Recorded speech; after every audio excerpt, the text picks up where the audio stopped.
اهلا وسهلا بيكم في فيديو جديد ويوم جديد، ثالث يوم لي هنا في بالي. احنا دلوقتي قاعدين في اوبود، هنطلع على كنتماني. المفروض كنا نتحرك على الشروق، ولكن للاسف كنتش قادر الصراحه، كنت محتاج انام. فادي الشمس بدات تطلع اهو، خلينا نلم حاجاتنا ونتحرك نذهب على كنتماني.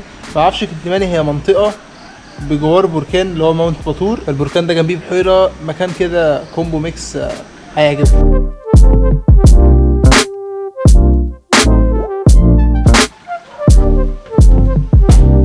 هذه الغرفة الجميلة. دلوقتي انا على الشنطة دي ومعايا الشنطة دي، هاخد الاتنين ازاي وانا على السكوتر. المفروض الطريقة الصح ان انت بتجيب زي حبل وتحط الشنطة هنا كده، تقعد بقى تربطها بالحبل ده او بالداخلي. ولكن للاسف انا امبارح قعدت ادور ولكن ما لقيتش.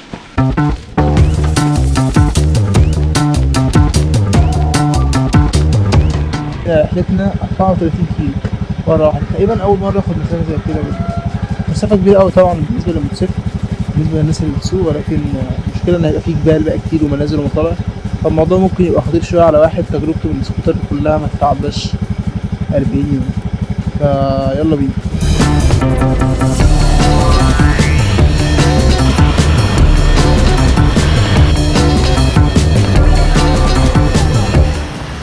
الدنيا بدات تتزحم. بصوا يا جدعان الناس هنا بتصحى بدري ازاي، حرفيا دي الساعه 7:30 الصبح. بفكر اخش الصراحه اشوف هما بيبيعوا ايه، وممكن نصور كده حد بقى بالكاميرا ايه كام شوت روشين، بس مش لازم احطهم كلكم في الفلوج عشان يبقى في فيديو بقى الايه، فيديو الجامد ده اللي هيبقى فيه بقى الايه الحاجات الجامده. ماركت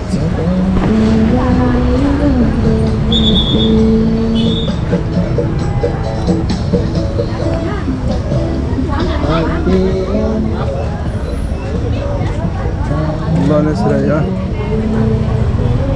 كل واحد صاحي الصبح بدري رايح جيشه، كل واحد مجمع حبة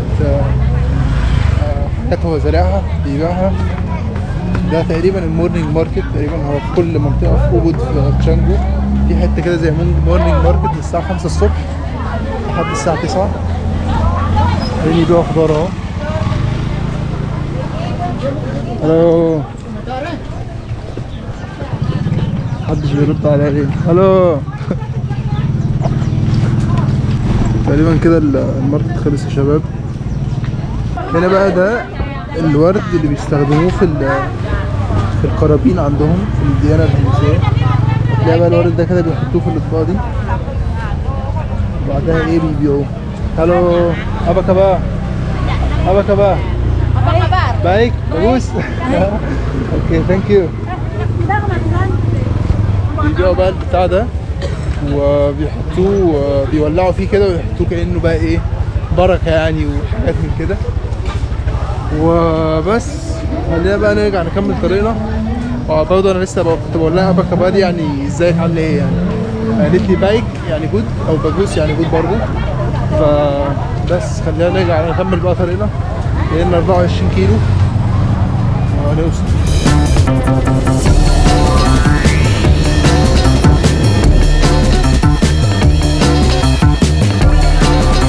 طبعا بقى وقفت في الطريق كنت ماشي، بدأنا نشوف الجبال والبراكين. بصوا بقى هنا المنظر ده عامل ازاي. ده هو بركان من الاتنين، لا اجونج لا باتور. يعني المفروض احنا كده بدأنا نخش المنطقة بتاعت كنتماني. هنا بقى في حبة كافيهات لذيذة ممكن الواحد يقعد فيها على فيو الصراحة ما فيش زيه. وهنا في بحيرة الصراحة، منظر سبحان الله خطير خطير. مش عارف بقى لما الواحد ينزل يوصل لكنتماني وماونت باتور الموضوع عامل ازاي، بس جامد. دخلنا اندو مارتن نجيب لنا اندومي نفطر بيها، وبعدين بقى ايه نكمل طريقنا 4-5 كيلو لحد الهوستل، نحط الشنطه في الهوستل ونبدا بقى نشوف ايه اللي ممكن نعمله في كنتماني. ثمن الاندومي 5600 روبيه، يعتبر 0.3 دولار، 10 جنيه في الوقت التصوير ده طبعا، لان الجنيه كل يوم ايه بسعر مختلف. الجبل اهو جامد بقى في كنتماني، ان هي عشان مرميه على جبل، فالجو جامد قوي. يعني الجو كده فيه ايه اللي هو شمس بس ساقعه، حر بس مش حر، الوقت جامد جامد.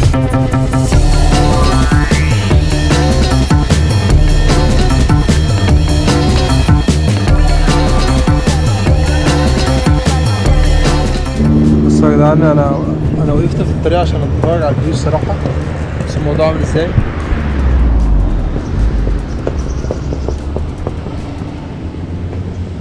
يعني بحيره على جبل وراها جبل، والجبل ده اصلا اصله بركان، فاهم؟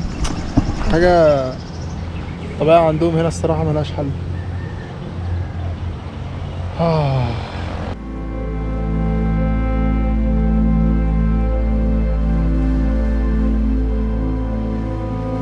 حاجه برضه احب اقولها لكم بمناسبه الطريق في المناطق الجبليه صعب قوي السواقه فيه، لان انت لازم ايدك دايما على الفرامل. ما ينفعش مثلا تمسك الجي بي اس وتبص في الجي بي اس، لان الطريق مره واحده ممكن تستيب كده، ولازم تدوس في الفرامل بايديك الاثنين وتدوس جامد عشان ما تقعش من على الجبل. فخد بالك لو انت جاي اي منطقه جبليه لازم ايه تبقى واخد بالك من الحوار ده، لان الطرق بتبقى على طرف الجبال، فاي غلطه. بصوا يا جدعان، انا اول مره اشوف خنزير في حياتي. خنزير. وصلنا، حطينا شنطنا، التشيك ان الساعه 2، فايه نطلع كده نتجول ونستكشف هذه المنطقه جميله. ده عموما الهوستل، شكله لذيذ ورايق، بس مشكلته بقى الكبيره ان المكان مش هو الهوستل بس، لكن كل الاماكن اللي جنب البحيره الدبان فيها، يعني مثلا ممكن في 100 دبانه بيقفوا على جسمك في الثانيه، فموضوع بايخ اوي الصراحه. بس يلا خلينا نشوف ايه اللي ممكن يتعمل في هذه المنطقه. ليتس جو.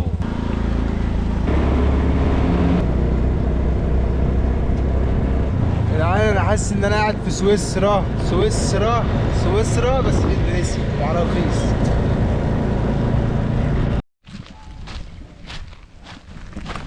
بس يا جدعان احنا دلوقتي نازلين اقرب بوينت للليك. المنطقه دي بقى اسمها ايه؟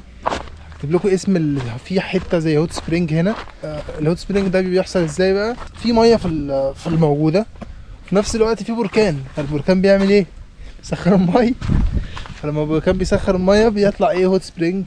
وبيبقى معاه بقى ايه؟ عشان طبعا الغازات بتاعت البركان بيبقى فيها سلفر وحاجات كده، فبيقولوا عليها بقى ان هي صحيه ومش عارف ايه وكلام من ده، ولكن الحقيقه كله ايه؟ كله في الهلس. بس دي اقرب نقطه نقدر ايه، مش عارف اصلا هو ينفع ناكسس الحته دي ولا لا، بس احنا ايه على الله بقى. اقرب حته للبحيره اهي، دي اقرب حته للبحيره كده. رائع رائع رائع. اللي هناك دي بقى مزارع سمكيه، كل بقى دي الجبال، والراجل اللي هناك ده بيصطاد. تعال نصوره بقى ايه وهو بيصطاد. السحاب بقى هنا بيتحرك بسرعه، منظر جامد. واو.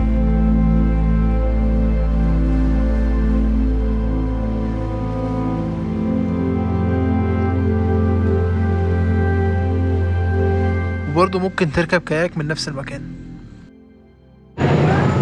بصوا بقى يا جدعان، ده KFC، ده KFC بس الاندونيسيان فيرجن الايه الاندونيسي.